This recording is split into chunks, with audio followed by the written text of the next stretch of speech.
Hey everybody, this is David and... Oh, sorry guys, 1 second. Okay, let's try this again. Hey everybody, this is David and today I'm going to be talking about Teenage Mutant Ninja Turtles Out of the Shadows. And this is the second Teenage Mutant Ninja Turtles movie, and I had to make that little Green Arrow reference there. Because, yeah, Stephen Amell is in this movie. I am going to tell you what I thought about his character, Casey Jones, what I thought about all the Turtles and everything else in this movie. So let's get through this. First of all, we have this plot about Shredder wanting to unleash this portal in the sky because he wants to bring this creature from another dimension, while the Turtles, meanwhile, are dealing with some family issues. So it's a very thin plot, as you can tell what I just told you there, and I'm serious, nothing else really important comes from the story except for that, I guess. So what did I think of this movie? I am going to admit this, that I think this movie was a really nice love letter to the original cartoon series from the late 1980s, I should add, and early 1990s.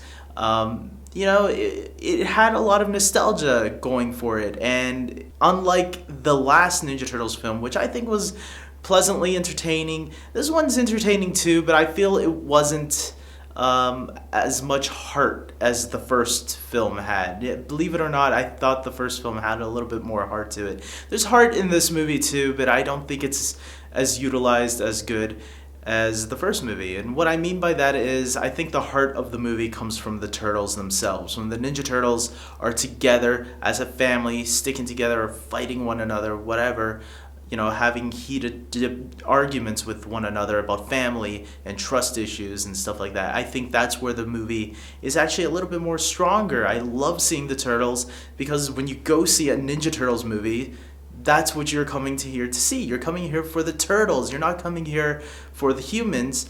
And that's something that I think the Transformers movies, where this movie is directed by Michael Bay, or produced by Michael Bay, the Transformers films, which actually are directed by Michael Bay, don't even focus too much on the Transformers. They focus on these human characters that we don't give a crap about.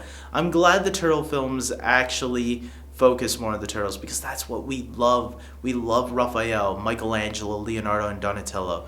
There's not too much Splinter here, but that's fine because he's the mentor role, even though they could have easily put him in there in the final battle, but whatever.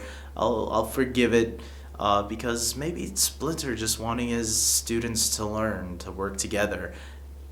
Okay, they could have just thrown Splinter there, but whatever. It's a little nitpick on my part. I will say I really enjoyed Bebop and Rocksteady in this movie. I was very curious, would they be annoying? Would they not fit in this movie? But I actually thought they were probably closer to their cartoon counterparts than I was expecting, and I really liked that. I thought they were a nice fit into this universe, and it was cool seeing them in live action for the first time. Something that, Teenage Mutant Ninja Turtles 2, The Secret of the Ooze, should have had. Instead, they created some characters called Tokar and Razar, which were pretty much Bebop and Rocksteady, just different animals and more on a stupider level with a lower IQ. But yeah, it was great seeing them in this movie, Bebop and Rocksteady. So I hope we get more of them if there's more films, because I want to see more of them, especially fighting the Turtles. I think we only got without spoiling too much.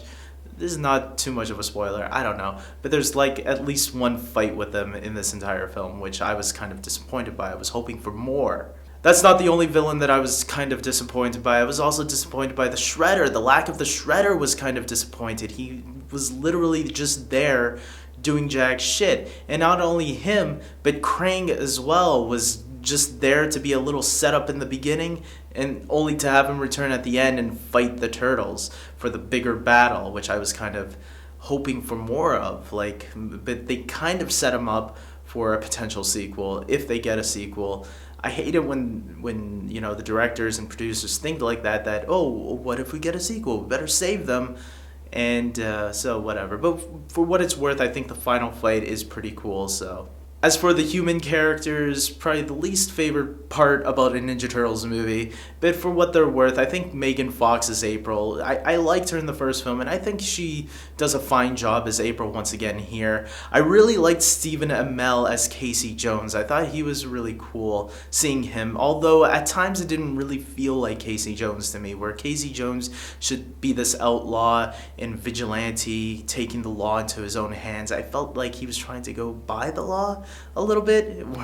They kind of give him this backstory where he was an ex-cop, and I have mixed feelings about that. But for what it's worth, I think Stephen Amell, really great actor, and I'm hoping for more of him, not for just Ninja Turtle sequels. I'm hoping to see him in other films as well. We get this whole Technodrome thing at the end. There's a lot of Easter eggs like the Technodrome and the turtle truck, and from the original cartoons. They do things that the toys might have done or the cartoon might have done. And it's a lot of really cool nostalgia moments, but the movie definitely plays as a kids film. It's definitely played more for kids, and definitely one that you want to bring them to if you have any. If you're an adult like me, you might want to wait for DVD. But I love the Turtles, so that's why I went to the theater. If you love the original cartoon, I think you'll enjoy this too. But this is definitely one aimed more for the kids. So with all that being said, guys, I thought this movie was enjoyable. Not as enjoyable as the last one, but it's definitely worth checking out if you are a Turtles fan. I've enjoyed most of the Turtle movies. I think the only one that I really hated was Teenage Mutant Ninja Turtles 3.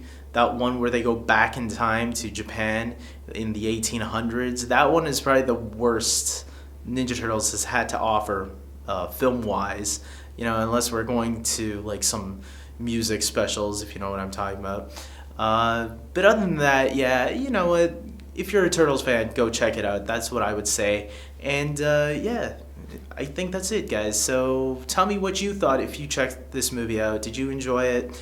If not, leave your comments below. Tell me why. Check me out on Twitter, Facebook, check out my podcast, and like this video and support me, please. And subscribe to my channel if you want to check out more of my reviews for television shows and movies that I might check out through the year. So, with that being said, guys, cowabunga, and take care.